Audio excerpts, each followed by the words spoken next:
Hi everyone. This is a video to sort of clarify some things from class today. Um, Number of you mentioned that Nick had you doing something different in class than what I was doing.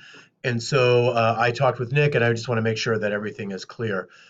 When we do proportions with pi, when we do proportion tests, we're not going to use one prop z-test. We are going to use normal CDF. And that means when we calculate standard deviation, we are going to have to use the the equation that it was given to you that we do with proportions, where we do pi times 1 minus pi divided by the size of your sample. So this has to be used when we do these tests with proportions. So I'm going to show you how that looks with the problems that we did in class today. So let me go to problem number 3, which was the first one that we did. And so we had established that the null hypothesis was that pi was equal to 0.67, and that the alternative, based on 37 graduates out of 52, that was bigger than 0.67, so pi is greater than 0.67. Those were our alternatives and our null hypotheses.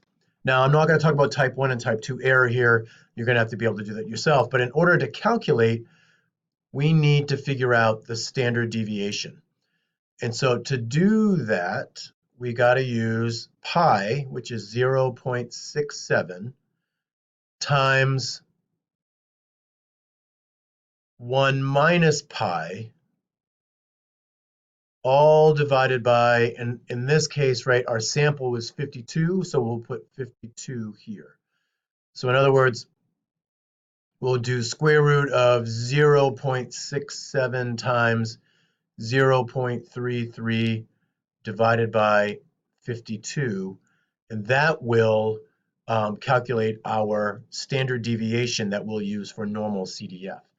So if I do that in the calculator, I'm going to do second and x squared to get the square root symbol, and then do 0.67 times 0.33 divided by 52. If I hit enter, our standard deviation for this problem is 0.065. So now when we set up our normal distribution, our normal curve, this is what it's going to look like. So similar to what we did before. Now, if you remember, for this particular problem, we decided to use an alpha of 0.05, I think. And so that would be up here. And we're going to test using normal CDF. So we'll do normal CDF. So our lower is 0.67. Our upper is whatever this value is here that we've got. And in this case, it's going to be 37 divided by 52. I think we found it as a proportion of 0.71. Our mean and our standard deviation. So this is the normal CDF. So in the calculator, I can show you here, we do second and vars to get to the distribution, and we choose normal CDF. The lower is 0.67. The upper, and I can put that proportion, I can put that fraction in there, 37 divided by 52. Our mean is 0.67. And our standard deviation is 0.065, because that's what we calculated right here. That's our new standard deviation. So then if I hit, oops, let me scroll down here, back down here again. If I go back to the calculator here, and if I go down to paste and I hit enter and enter again, I get 0.239. That's right here.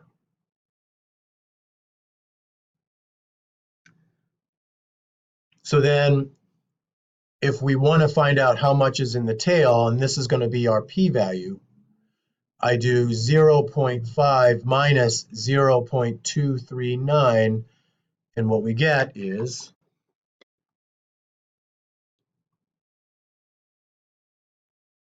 0.5 minus 0.239, and we get 0.261.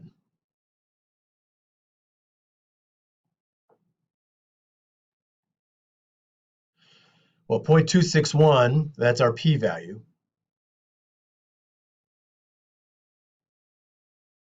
is greater than our significance. So we're going to fail to reject. So we found this when we did it in class. We got a little bit of a different number, but the result was the same. In this case, we failed to reject the null. The evidence didn't warrant rejecting the null, that the graduation rates for these college graduates, athletes, was only 67%. So let's do another one again here. So again, in class, we established that the null was pi is equal to 0.77, and then the alternative was that pi was less than 0.77 because we're basing it on there are 15 fatalities out of a sample of 27. Okay, so for our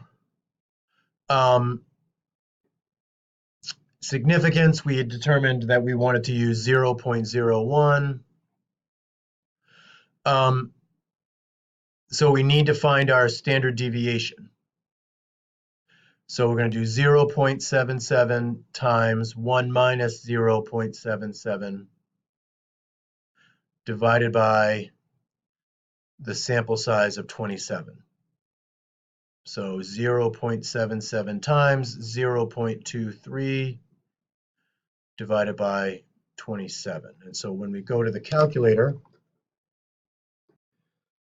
second square root 0.77 times 0.23 divided by 27. So we get a standard deviation of 0.081. When we set up our normal distribution here, our mean is 0.77. We want to test whether, what was it, 10 out of 27?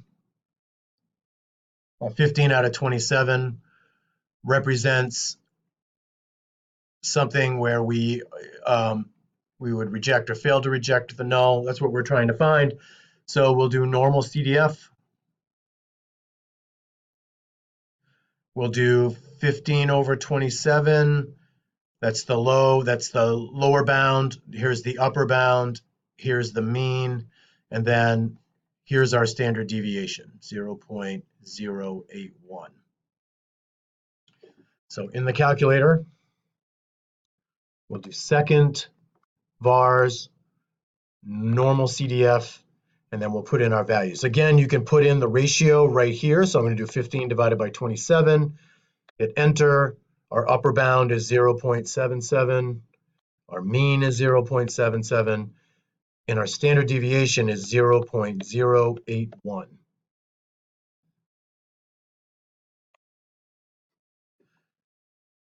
So that means that in here is 0.496.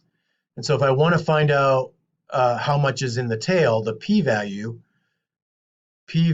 is going to be 0.5 minus 0.496, and that's going to give me 0.004. So 0.004 is less than 0.01, so we're going to reject the null, right? Because it's lower, it's less than the significance level.